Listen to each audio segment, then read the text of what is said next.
Thanks, Coach. Ça va. That's all I know. We. Rick, kind of in a dual role, both as coach of the Pacers and president of the NBCA, you've coached more games against Pop than anybody. How unusual is it for you to play the Spurs and not see Pop down there? Yeah, he's really an institution, and he's been such a constant.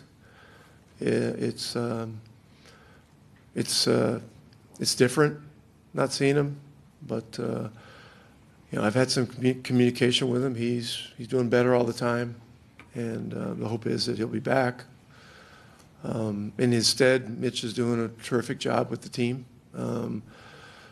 Brett Brown is an experienced guy that's sitting there with Mitch, who's been through a lot of things, and was a head coach for 5 years. So that's a great resource to have. And it sounds to me like Mitch is in constant contact with Pop. So I know that the presence is still there. Thank you, Coach. Next question on the right-hand side. Yes. Hi, Coach. Welcome to Paris. Thank you.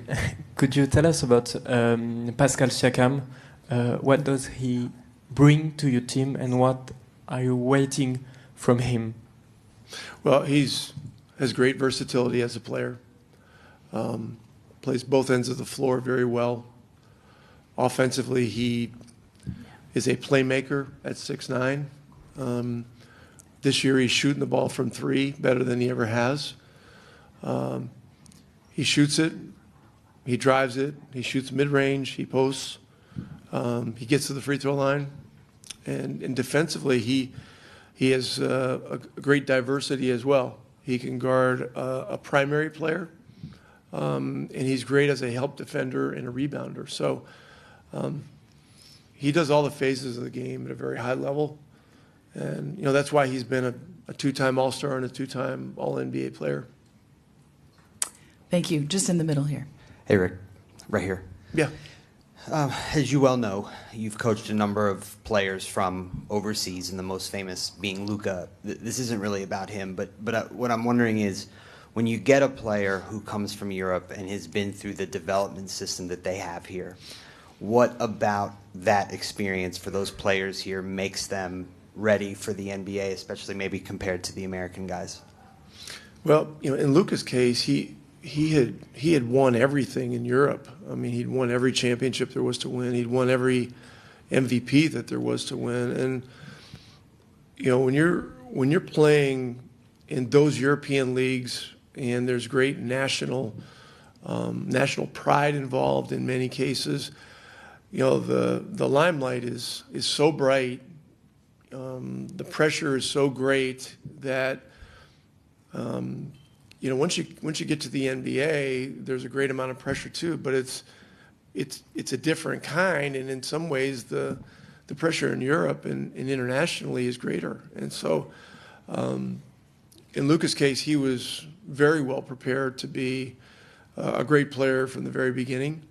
In the case of Dirk from Germany, Dirk was much younger when he came to the NBA, and the developmental aspect of the game was so different back then. A lot of things were in their infancy.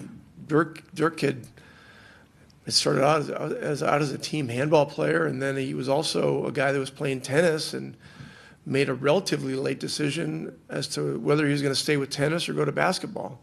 And so then he met up with Holger, and then once those guys got together, things started clicking, and he became a star pretty quickly, but it wasn't as fast as Luka. And so each guy's a little different. The countries are different, but the time periods have had a great deal of influence on all these players. Thanks, Coach. Next up here. Hi, Coach. Tomorrow you're going to play against a team with Victor Wembanyama. We often heard that he's able to do things that we've never seen before. I can only imagine that it's really inspirational as a coach. And you're often described as one of the best offensive coach of all time. So I know you don't want to give any tips to Mitch Johnson, but I'm still trying. Have you ever thought about a play or a system that you would do if Victor Wembanyama was in your team one day, or something that you want him to, that you wish him to do? Yeah. Well, I mean, would this be tampering to answer this question? Like I've never seen a player like this. The closest I've seen, was probably Ralph Sampson. And, when Arvydas Sabonis was young before injury, for some of his serious injuries, he was 7'4", Ralph was 7'4", Victor 7'4", but Victor's doing things that those guys, that coaches didn't even think of back then. I mean, they have him handling in pick and rolls. They have him as the handler, and they have a small guy as the roller, and he's throwing hook bounce passes to guys for layups. He's coming off pin downs for threes. That was not happening. Back in when Arvydas was playing for the Soviet team and Ralph was playing at Virginia with the Rockets, so so much has evolved with the game, but in watching him, I mean, it's rare to see a guy that might block 3 or 4 shots in one possession, then grab the ball and then go down and put it between his legs and go down and dunk the ball right or left-handed, and yet he makes these things look very routine. And so I'm in awe of his talent, his size, his aptitude for the game, his skill, his feel. And in due time, it's very possible that he'll be the face of basketball. Not just NBA basketball, but world basketball.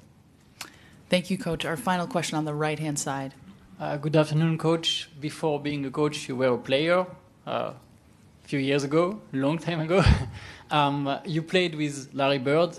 How was it to play with him? And why do you think, or can you explain to us why he would be actually very great if he was playing today? Yeah, Larry was. I mean, it was a blast being around him. I mean, I was there for 3 years when I think he was MVP each of the 3 years or 2 of the 3 years, and he was the best player in the world. And he had a lot of fun playing the game. He was an intense competitor. He was a great trash talker, as everybody knows, but he did it in a fun way. It was a fun way. But he was a very serious competitor, and team success was above everything for him, any kind of individual success. So if he played today, I had this question out on the floor from an Italian group, and they asked about, trying to compare the different generations of players and the different eras of players. And there are so many great players now in the history of the league that comparing people from the 2020s to people from the 60s just doesn't seem right.